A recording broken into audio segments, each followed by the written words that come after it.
Hello students, in this video we are going to learn how to find the HCF of 136 and 170 using long division method.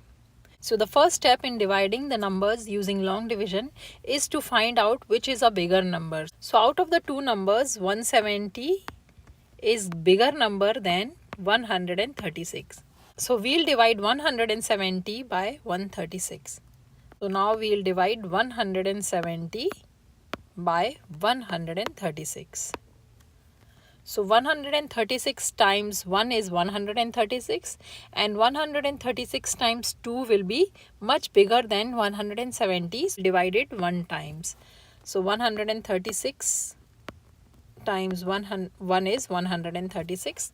Now we'll subtract the two numbers. So this is 10, 10 minus 6 is 4 and this becomes 6, 6 minus 3 is 3.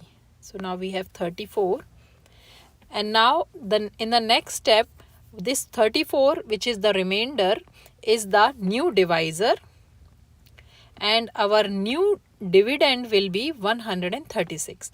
The previous divisor, so in HCF by long division, the previous divisor becomes the dividend and the remainder becomes the new divisor.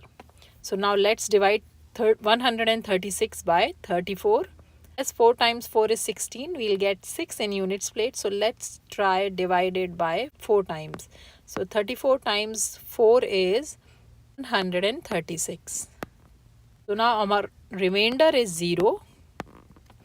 So as we got remainder as 0, that means 34 is our HCF.